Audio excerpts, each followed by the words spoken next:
Mesdames et messieurs, bienvenue à vous toutes et à vous tous pour ce nouvel épisode du Vendredi Salon. Aujourd'hui, nous allons parler d'un érudit fondamental pour le développement, spécialement de nos jours, de la scène internationale, des conflits, des confrontations et du futur. C'est Monsieur Halford Mackinder, directeur de l'École économique de Londres, directeur d'Oxford, un génie de la géopolitique, et il est aussi celui qui a fondé l'étude académique de la géographie. C'est celui qui a fondé le terme aussi géopolitique. Il a introduit de la langue allemande à la monde anglo-saxon. Et ici, il présente deux textes primordiaux, fondamentaux pour l'étude politique et pour les gens, les hommes d'État qui essayaient à ce point dans l'histoire de reconstruire le monde de cette tribulation infernale qui a été la Première Guerre mondiale. Tout à fait, the democratic ideals and reality, Les idéaux démocratiques et la réalité. the geographical pivot of history, le pivot géographique de l'histoire. Exactement. Donc, le pivot géographique de l'histoire est un article qu'il a écrit en 1904. Puis qui s'est développé en un petit book, en un petit livre. Beaucoup comme Samuel Huntington l'a fait avec Clash of Civilizations. C'est là où il nous parle, exactement. Et en fait, Huntington, que ce soit Huntington, Fukuyama, quoi d'autre, sont vraiment influencés par les idées présentées ici. Donc, il nous parle ici des idéaux démocratiques confrontés à la réalité. Exactement. Ce qui était le grand thème, la grande question de cette époque. L'humanité qui a sorti de cette tribulation infernale de la guerre mondiale, caractérisée par la guerre totale et mécanisée, doit à ce point dans l'histoire marier les idéaux démocratiques caractérisés et définis par Woodrow Wilson avec ses 14 points, avec les réalités géographiques et politiques. Tout à fait. Woodrow Wilson était un idéologue, c'est-à-dire il avait un idéal. Donc, il était plus par les principes, par les concepts, Exactement. par l'idéologie, non pas la réalité. Exactement. Bien sûr, encore une fois, d'après Mackinder. Et ça ne veut pas dire qu'on doit à ce point plaisanter aux idéalistes. Renier ou dénigrer. Exactement. Parce que... Au contraire, pour Halford Mackinder, ces idéalistes sont les gens qui sont responsables pour la contournation de la roue de l'histoire. Tout à fait, parce que les idéalistes sont ceux qui unissent. Les hommes ne sont unis que par des idéaux, n'est-ce pas? Pas par des réalités. Donc c'est un peu ce qu'il faut à la vie. Un peu de poésie pour la vie, n'est-ce pas? Woodrow Wilson est arrivé en Europe avec ses grands idéaux, avec ses 14 points. Donc, Mackinder a écrit ce livre pour nous expliquer les deux confrontations, les deux idées reçues de ceux qu'il qualifie comme les continentaux et ceux qu'il qualifie comme ceux qui habitent sur les îles. Les maritimes. Voilà. Les gens maritimes. Voilà. Les hommes des îles. Quelle est la différence? Ceux qui habitent sur le continent sont habitués aux catastrophes. C'est vrai. Oui, c'est vrai. Pour les dernières 400 ans, plus ou moins, il y a eu une grande guerre mondiale chaque 100 ans. Quand nous parlons bien sûr du continent, on parle de quoi? On parle de l'Europe. Voilà, on parle de l'Europe et de la Russie avec l'Asie. On parle de ce continent, de cette grande île. Yes. De cette grande île. The World Island. Voilà, l'île monde. Nous avons des îles. Ce qui a influencé aussi George Orwell. Ah oui, voilà. George Orwell a été influencé par Halford Mackinder avec cette conceptualisation. Et The Hobbit, The Lord of the Rings. Really? Ouais, la Terre du Milieu. True, The Rimland. Ouais. La Terre du Milieu. Tout ça à dire qu'on est en train de vous discuter à propos de quelqu'un vraiment influentiel. Lord of the Rings. Yes. How can I forget his name? Who? The writer. Tolkien. Like Tolkien, yes. Yeah. Tolkien, okay. So, ce livre, mesdames et messieurs, nous parle de ces différents idéaux. Donc, nous avons des îles. Nous avons l'île monde, qui est l'Eurasie, et nous avons les îles d'Amérique, d'Océanie, Grande-Bretagne et de Grande-Bretagne. Ouais. Ok, pourquoi c'est important? La Kultur en allemand. En allemand. Et la façon pratique de gérer les ressources et les individus. Exactement. Les idéaux appartiennent aux gens maritimes. Voilà. Gens océaniques. Exactement. Comme Woodrow Wilson. Tout à fait. Donc, on était à l'époque où la conférence de Versailles était en train de prendre lieu, d'avoir lieu. Donc, ce qu'on a déjà discuté avec notre vidéo sur John Maynard Keynes. Ouais. Les conditions économiques les conséquences économiques de la guerre mondiale, de la paix. Ouais. Voilà. Regardez notre vidéo, bien sûr. Aimez, likez, abonnez-vous, partagez. On a un lien dans notre description pour que vous nous envoyiez de l'argent. Si un jour à Noël, votre grand-mère vous donne quelques sous, si un jour vous trouvez $1 par-ci, par-là, ou plutôt si un jour vous faites un prêt de la banque, envoyez-nous cet argent, mesdames et messieurs. On vous aime. Donc, et si vous êtes pauvre, vous likez, vous partagez, bien évidemment. Mais bien sûr, la richesse se trouve dans le salon, car un homme ne se mesure pas de la tête aux pieds, mais de sa tête aux cieux. Merci. Mesdames et messieurs, les hommes du continent. Non, tout d'abord, nous allons parler. Donc, on a déjà discuté des idéaux et de culture. Exactement. De la réalité et les idées démocratiques. Voilà. Et voilà le titre du livre. Maintenant, on va parler des 2 points de vue. Le point de vue de l'homme de la mer. Exactement. Et le point de vue de l'homme de la terre. Tout à fait. Terre-mer. L'homme de la mer regarde le monde comme étant basé sur des forces de projection, c'est-à-dire. Exactement. J'ai une île.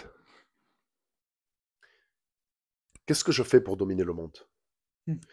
J'utilise les terres fertiles de cette île pour construire des bateaux. Jusqu'au point que c'est possible. Et je ne vais pas essayer de contrôler le continent par la terre. Non. Mais je vais essayer de contrôler le commerce par la mer. Exactement. C'est-à-dire, si je contrôle les routes de ravitaillement spécialement dans ce monde qui est de plus en plus interdépendant, je contrôle le commerce. Et donc, je contrôle indirectement la terre. Continent, ouais. Le continent. C'est comme ça que la Grande-Bretagne, par exemple, a pu dominer le monde. Pax Britannica. Ouais. C'est comme ça que l'île de Crète a pu dominer. Oh, Athens aussi. Les autres Crète, avant. Crète a pu dominer les cités grecques parce que Crète avait une île unifiée alors que la péninsule a été divisée. Le Péloponnèse. C'est la même chose avec la Grande-Bretagne et l'Europe. Exactement. Si Crète veut dominer les îles grecques, la péninsule grecque, il faut que la péninsule soit divisée. Exactement. Mais si la Grande-Bretagne veut dominer le continent, il faut que le continent soit divisé. Et c'est un fissure géopolitique qu'on a vu toujours dans l'histoire. La concurrence entre une puissance maritime contre une puissance continentale. Carthage-Rome, Athènes et Sparte, par exemple. Athènes qui avait une puissance navale avec qui aurait pu construire des navires très facilement. Sparte avec leur infanterie vraiment spécialisée. Carthage-Rome, Napoleon et Wellington, ou Napoleon et Nelson. Même chose. Rappelons-nous que la Russie n'a été prise au sérieux que quand Pierre le Grand a gagné la bataille de Narva contre les Suédois. Ce qui est signifiant. Pourquoi? Car cela a permis aux Russes d'avoir accès à la mer Baltique. Ouais. Exactement. Et quand on a accès à une terre, on a donc accès à des ressources, on a donc accès à un point d'ancrage, anchor point, pour pouvoir projeter une force. Et si on peut projeter une force qui a un ravitaillement terrestre et des ressources, donc on peut contrôler le commerce. Et si on contrôle le commerce, on contrôle les ressources. Et si on contrôle les ressources, on contrôle la terre. Indirectement. Mais donc on peut procéder à des moyens de pression. Très bien. Maintenant, géographiquement parlant, parlons un peu du Heartland, de l'île monde. The World Island. Ok. Alors, commençons par le principe fondamental. Exactement. S'il te plaît. Alors, cette théorie a dû prendre de nombreuses décennies pour se développer, mais il y a un point fondamental qui a trois point dedans le. Ce qui contrôle l'Europe orientale contrôle le Heartland. Celui qui contrôle le Heartland contrôle the World Island. Celui qui contrôle le World Island contrôle le monde.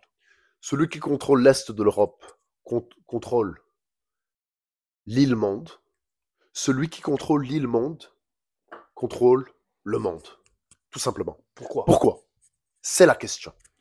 On a la réponse, bien sûr. Il faut adresser la géographie, car cela est le point central de cette thèse de Mackinder. C'est comment marier rationnellement et sobrement les réalités géographiques, les réalités darwiniennes de la politique, en réalité de scarcité, de compétition, de concurrence qui a la guerre comme terminaison avec les idéaux qui à ce point ont pour bout la réconciliation des blessures causées par la Première Guerre mondiale. Et pour lui, il faut adresser la réalité géographique. Il n'y a pas d'idéologie ici. On parle bien sûr de réalité. Entre l'Inde et la Chine, donc vous avez l'Inde et la Chine, et là vous avez la Russie. Il y a quoi entre les deux? Les Himalayas. Parfait. Une chaîne de montagnes, une barrière naturelle. Impossible à traverser avec une grande armée. Parfait. Entre l'Afrique du Nord et le reste de l'Afrique, qu'est-ce qu'il y a? Sahara. Le Sahara. Encore une frontière naturelle. Mais qu'est-ce qu'il y a entre l'Est de l'Europe et l'Ouest de l'Europe? Une chaîne de montagnes, n'est-ce pas, qui s'appelle les Alpes orientales. Dinaric Alps. Voilà, les Alpes dinariques. Cette chaîne de montagnes est une barrière naturelle. Il y a aussi à la sud de la Russie les Caucases, Caucasians, le aussi Caucase. les Carpathians. Voilà, une autre chaîne de montagnes. Donc, qu'est-ce qu'on peut comprendre? Que des Alpes orientales aux Himalayas, c'est protégé. C'est insulaire. Par les montagnes, par les barrières géographiques et naturelles. Exactement. Et c'est plat. Oui, cette région, cette géographie qui est entourée par les montagnes est un plateau. C'est plat. Parfait. Donc, qu'est-ce qui se passe là-bas? Il y a des mouvements. Exactement. Des mouvements. Ce type de géographie amène un certain mode de vivre. C'est quoi la mobilité pour l'homme de la mer? Le navire. C'est quoi la mobilité pour l'homme de la terre? Le cheval. Donc, avec le cheval, vous avez des hommes qui viennent de l'Est et qui vont à l'Ouest. Et ces hommes, ça c'est dans Ibn Khaldoun, on a fait une vidéo sur ça, vous allez tout comprendre. On a le barbare, celui qui n'est pas soumis à la taxation, donc qui n'est pas civilisé. Civilisé, c'est celui qui est soumis à la monogamie et à la taxation. Le barbare n'est pas soumis à la monogamie et à la taxation, vit selon les lois de la nature. Donc, sa culture est alignée avec sa nature. Il va venir et recycler l'homme sédentaire. Celui qui vit sur une seule terre, qui ne se déplace pas et qui, avec le temps, devient décadent. Quand on dit décadent, c'est-à-dire... Reliant sur l'État. Voilà. Parce qu'il est dépendant d'un État. Il perd son agence et son vigueur. Tout à fait. Et sa façon de penser, ses réflexes. Donc, il devient sénile, d'après Ibn Khaldoun. Donc, l'homme de l'Est vient à l'Ouest. OK?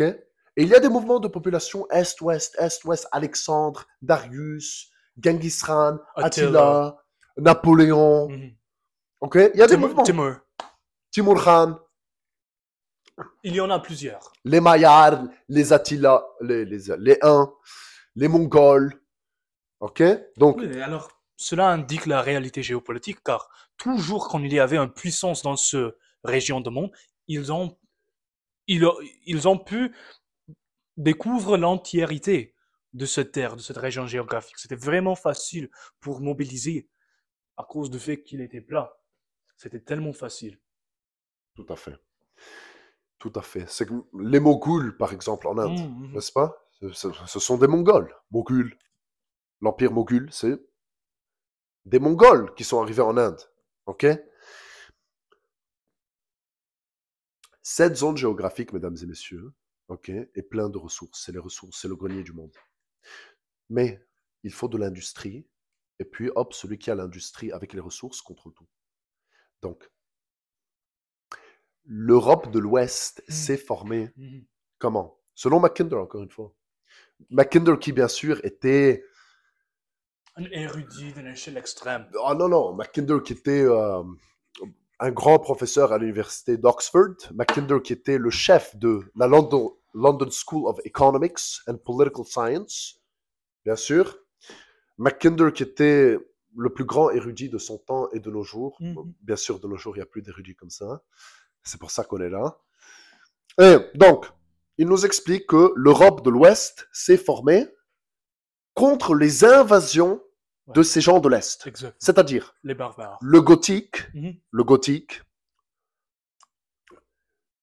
les Gaules, les Gaulois, les Celtes et les Romains se sont tous unis pour contrer l'invasion de l'Est. C'est pour ça, pendant la Première Guerre mondiale, ils disaient les Huns, quand ils parlaient des Allemands. Donc, les Boches, excusez le terme. Quelle belle journée.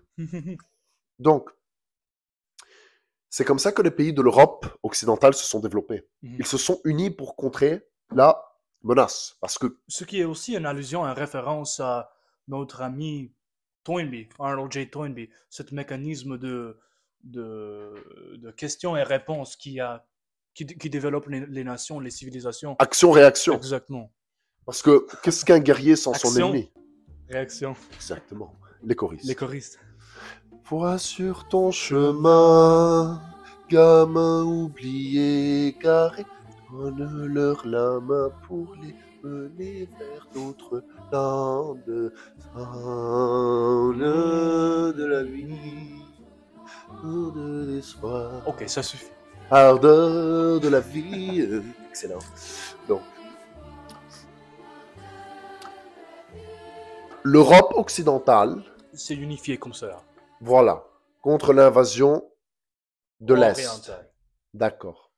Donc, l'Europe occidentale était soumise à deux pressions. Les barbares de l'Est et du Nord. La mobilité du cheval et la mobilité du navire du Nord. Les Vikings, les Vikings, voilà. Les Scandinaves qui sont venus du Nord, bien sûr. Donc,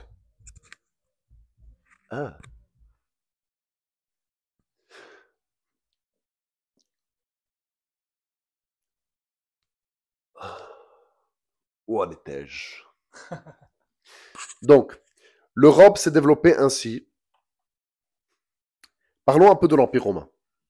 Les Romains contrôlaient, pour vous faire comprendre comment la mer veut dire le contrôle de la terre. Les Romains contrôlaient un bassin. Le Méditerranée. Ok. Ok, donc. À cause de ce contrôle de la Méditerranée, ça veut dire qu'ils auraient pu mieux projeter leur puissance sur le continent et même sur l'Afrique du Nord. Il y avait cette barrière géographique entre l'Afrique du Nord et le Sahara, ce qui était en protection finale, c'était une barrière géographique qui était insurpassable. C'était impossible de le pénétrer. Insurpassable. Il y avait aussi des autres barrières géographiques. Ok, donc en fait, les Romains contrôlaient le pourtour de la Méditerranée, n'est-ce pas, en contrôlant les mers, car ils ont fait la guerre ils ont fait la guerre à Carthage, n'est-ce pas, sur la mer, et puis ils ont contrôlé les comptoirs, donc le bassin méditerranéen. Et de par là, ils ont contrôlé tout le continent. Maintenant, et bien sûr, ce continent qui était protégé par des frontières naturelles comme la chaîne des montagnes, ok, comme le Rhin qui les séparait des Germains.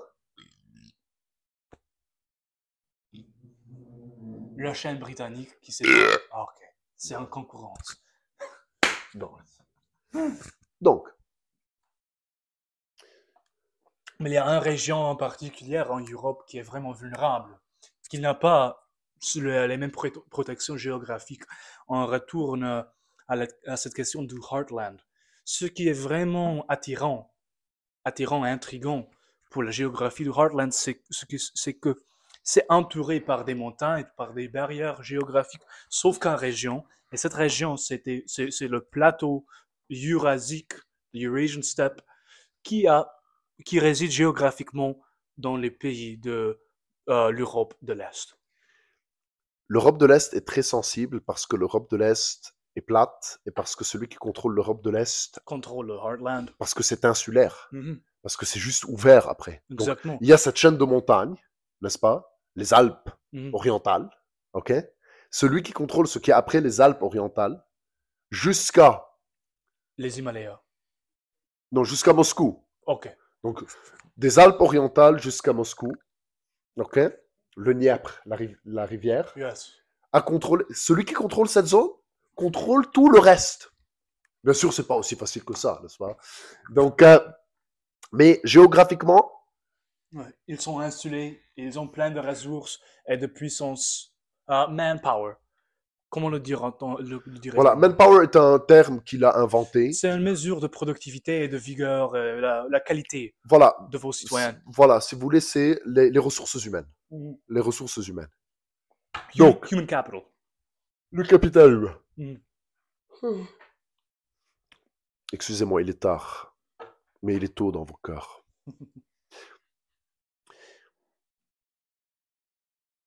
L'Europe de l'Est est toujours sensible. L'Europe de l'Est est très sensible, c'est pour cela que Halford nous a conseillé, ou a plutôt conseillé à la commission du comité de ce qui sera le traité de Versailles, de créer une zone tampon. Une zone tampon, c'est-à-dire plusieurs États, plusieurs États entre la Russie et l'Allemagne. L'Allemagne qui, bien sûr, il parlait de la Prusse, qui était cette principalité qui avait pris les autres. Pourquoi? L'objectif de cela était de séparer délibérément la puissance industrielle et la discipline, l'éthique de travail allemand avec les ressources, avec le manpower de la Russe. Voilà. Il fallait séparer les ressources humaines et matérielles des Russes et l'industrie allemande. Exactement. Pourquoi? Parce que celui qui a les deux contrôle le monde. Voilà. Contrôle l'Europe orientale, contrôle le Heartland, contrôle le World Island, contrôle le monde. Tout à fait. Il contrôle le monde. Mais cette stratégie géopolitique était nécessaire pour prévenir l'apparition d'une puissance hégémonique sur l'Europe qui aurait pu unifier ces deux ressources, l'industrie allemande et les ressources de la Russe. Exactement. Donc, c'est pour cela, mesdames et messieurs, qu'il est très important pour les anglo-saxons, comme le disait le général de Gaulle, il ne faisait pas de distinction entre les Américains et les Britanniques, de séparer le continent. Très bien. Et l'une des causes majeures de la Première Guerre mondiale, revenons là, c'est une histoire de mobilité. Pendant la Première Guerre mondiale, bien évidemment, revenons à cela, nous avions les Allemands qui avaient conclu une alliance avec les Turcs, les Turcs qui n'avaient pas subi l'avancée industrielle que les autres Européens. C'était un complot des janissaires. Voilà. les janissaires. Les janissaires, pour vous la faire courte, voulaient préserver un statu quo pour préserver leur pouvoir et ne voulaient pas industrialiser. C'est un peu comme les Russes, si vous voulez, avant les réformes de Pierre le Grand et de Catherine la Grande. Ils étaient toujours agricoles. Voilà, parce qu'ils n'avaient pas... Ils étaient toujours sous pression mongole. Vous voyez? Donc ils ne pouvaient pas se développer comme les autres. C'était eux qui ont lutté contre les hordes barbares. Donc ils ne pouvaient pas se développer matériellement comme les Européens. Ils étaient toujours sous pression. De par la géographie. Ouais. Voilà, donc c'est plus facile de se développer en extrême occident que de se développer à la frontière, bien sûr. Donc, ils ont fait un accord. Voilà, ils ont créé un accord, mais en extrême orient, pardon, donc à l'orient de l'Occident, donc à l'est de l'Occident, nous avons bien sûr des gens qui sont plus conscients de la politique à suivre pour le reste du continent. Parce qu'ils sont toujours en confrontation sur le frontière. Exactement. On a discuté cela avec Digenis Aquitas. Voilà. Donc, les Allemands ont procédé à une alliance avec les Turcs pour créer des chemins de fer en échange de la technologie prusse. Parce que qu'est-ce que l'armée ottomane de l'époque, à part une armée conventionnelle de la style prussien. Exactement. une armée conventionnelle de style prussien. Voilà, Prusse. Prusse. Donc, ils leur ont donné la technologie et ont construit des chemins de fer, ce qui a créé une mobilité et donc qui pourrait rivaliser celle des États commerciaux avec leurs navires. Exactement. Et cette puissance industrielle et cette force de mobilité qui avait lié l'Extrême-Orient, ils voulaient lier l'Extrême-Orient. Donc c'était un problème pour l'Inde. Pour l'Inde, parce qu'ils allaient arriver presque aux portes de l'Afghanistan. Et de par cela, ils auraient pu battre les Britanniques en termes de mobilité. Et de commerce. Et de commerce. Et aussi, bien sûr, parce qu'ils construisaient des navires. N'est-ce pas? Ouais. Voilà. Donc, de par là, il y a eu la Première Guerre mondiale, qui était, bien sûr, le destin. C'est vraiment le destin. C'est l'avancée technologique. Et puis, une autre entité politique ne veut pas se faire devancer. Ouais. Tout simplement. Donc, ce livre, bien qu'il a été écrit dans l'époque de la Première Guerre mondiale, est toujours relevant jusqu'à notre époque. Il est même futuriste, surtout avec cette question de l'Europe orientale, l'Europe de l'Est, car il a plus ou moins prédit les conflits qui auraient lieu dans le guerre froide, particulièrement cette contestation entre l'Occident et l'Orient pour la domination de l'Europe de l'Est, ce qui était le grand théâtre de la guerre froide, la domination de cette zone géographique qui était la porte pour le Heartland. Tout à fait. Donc, on peut comprendre mieux si on a le point de vue de l'homme de la terre et celui de l'homme de la mer, la pression qu'on voit aujourd'hui appliquée en Europe de l'Est, surtout avec la situation géopolitique de nos jours. Ouais. Donc, je dirais qu'aujourd'hui, nous avons ouvert les yeux de plus d'un et le cœur de plus d'une. Et de par là, mesdames et messieurs, vos plaisirs sont nos désirs, vos espoirs, sont nos devoirs. Et à cela, je dirais, voilà. Voilà qui je suis. Mais voilà, même ici, mes années, c'est fini. C'est mes voix, c'est mon cri. Mais voilà, tant pis.